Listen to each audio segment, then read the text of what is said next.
Hello, this is Dr. Nathan Way, and today's blog post is entitled, Meditation Training May Help Reduce Pain. Richard Alleyne, writing in the United Kingdom's Telegraph, reported that researchers have found that just 1 hour of meditation training can reduce immediate pain by nearly a half and have a long-lasting effect. For the study, 15 people who had never meditated before attended 4 20-minute classes to learn a meditation technique known as focused attention. Both before and after the classes, their brain activity was examined using arterial spin labeling magnetic resonance imaging. The scans taken after meditation training showed that every participant's pain ratings were reduced, with decreases ranging from 11 to 93%, the researchers said. Good stuff. That's it for today. Thanks for watching. This is Dr. Nathan Way. Meditation can transform your life and be profoundly healing.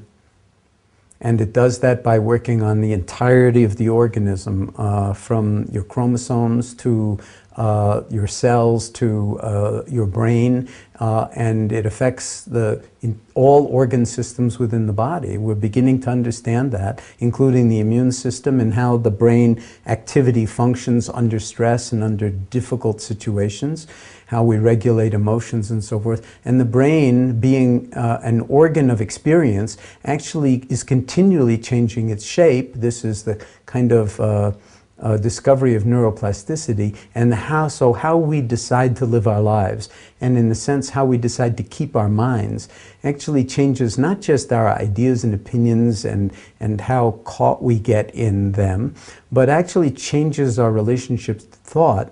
And then when we look at the structure of the brain, not only is the brain functioning differently, but the actual structure of the brain, what some people call the real estate of the brain, is being recruited in the service of greater compassion, equanimity, clarity, and wisdom. And you can see that in different regions of the brain that actually become thicker. Compared to what we know, what we don't know is like colossal. It's always that way in science. So we know a tiny little bit, we think we know what the importance of it is, but the interesting thing would be 10 years from now, 20 years from now, we'll know so much more. We'll laugh in some way at what we thought we knew now, but it will, I think, if the science is really rigorous and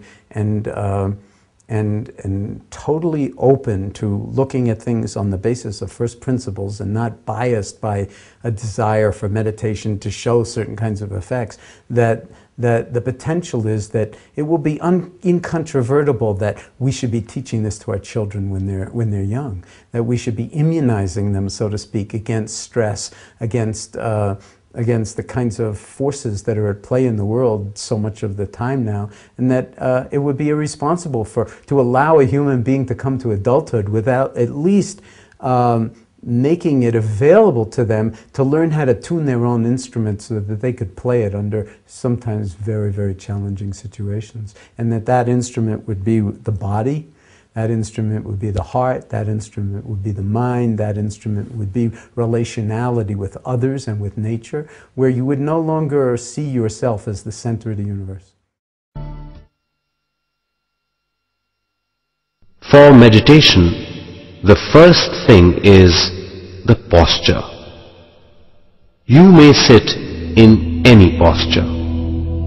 The posture must be very comfortable and stable. We can meditate either on a floor or on a chair. We can meditate in any place, wherever we feel comfortable. Sit comfortably, cross your legs, clasp your fingers. Now, close your eyes. Stop inner or outer chatter. Don't chant any mantra. Just relax. Totally relax. Just relax. When we cross our legs and clasp our fingers, energy circuit is formed and gives more stability. Eyes are doors of the mind, so eyes should be closed.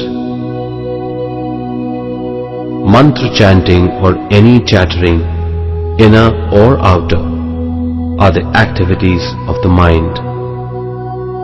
So it should be stopped. When body relaxes, consciousness travels to the next zone, mind and intellect. Mind is nothing but a bundle of thoughts. There are numerous thoughts always coming to the surface of the mind. Whenever there are thoughts in the mind, we may get many questions, known or unknown. To transcend the mind and intellect, one has to observe the breath. Observation is the nature of the self. So, one should just witness the breath. Don't do conscious breathing. Don't inhale or exhale consciously. Let inhalation or exhalation happen on its own. Just observe the normal breathing. This is the main key. This is the way.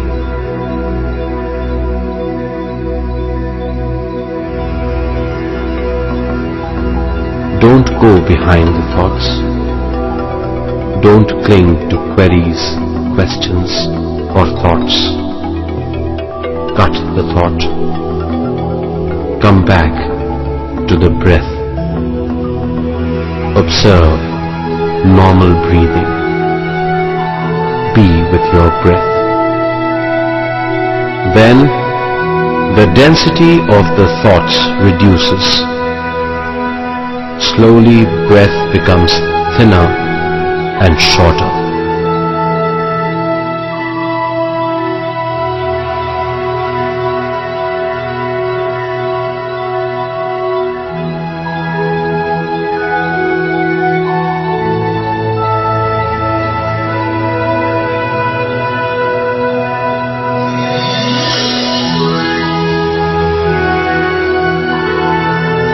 Finally, breath becomes the smallest and settles like a flash in between the eyebrows. In this state, one will have no breath and no thought. He will be totally thoughtless. This state is called Nirmal Sthiti or no thought state. This is the meditative state.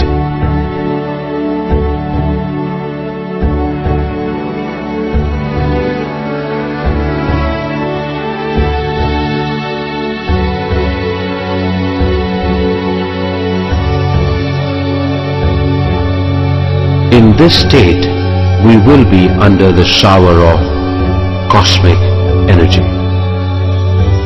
The more meditation one does, the more will be the cosmic energy one receives.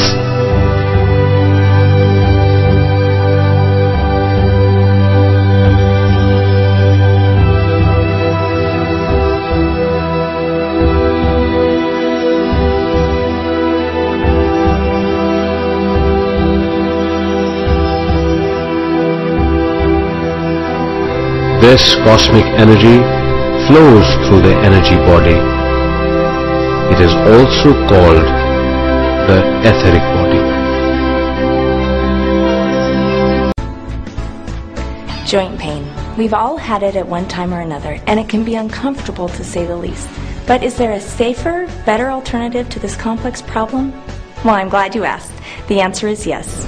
Researchers have identified some key building blocks in our joints and cartilage and have found naturally occurring sources of them in our environment. By adding these ingredients into our diets, scientists have found some wonderful results with regard to joint health. Chondroitin is a major building block involved in the formation and repair of cartilage, the tough, flexible tissue that cushions the joints. Chondroitin also helps attract water into the cartilage matrix, which in turn prevents bone-to-bone contact, especially in the weight-bearing joints, such as the knees and hips. The optimum daily dose of chondroitin is 1,200 milligrams, which usually involves taking 3 to 4 tablets per day. Glucosamine is found in high concentrations in joint tissues. It is used in the production of chondroitin. However, as we age, our bodies decrease the natural production of glucosamine. Therefore, supplementation of this joint structural component is important. While individually glucosamine and chondroitin are effective, clinical studies have shown that the combination is particularly beneficial in reducing symptoms of joint pain and stiffness. Sulfur is a component of healthy hair, skin, nails, tendons, and joints. MSM, a naturally occurring organic sulfur compound, provides the essential sulfur that is necessary to build strong collagen and therefore strong and healthy cartilage. Celadrin is a patented blend of cetylated fatty acids. This category of fatty acids have been shown to improve joint range of motion, and celadrin is thought to exert its effects by enhancing cell membrane health and integrity, as well as by increasing joint lubrication. I was rear-ended in a car accident, and my hip, my shoulder, and my neck on the right side were in constant pain. 2 to 3 times a week I was going to a chiropractor and it wasn't helping it. I started taking Flex and 3 days later my pain was gone. What's great is that these compounds are safe and can be used on a long-term basis. What's even better is Agile's patented Flex. This formulation is a first because it has all 4 of these ingredients in one formulation. It's no surprise that Agile Flex was awarded as the best new supplement by the American Business Awards. Pick up yours today. You'll be amazed.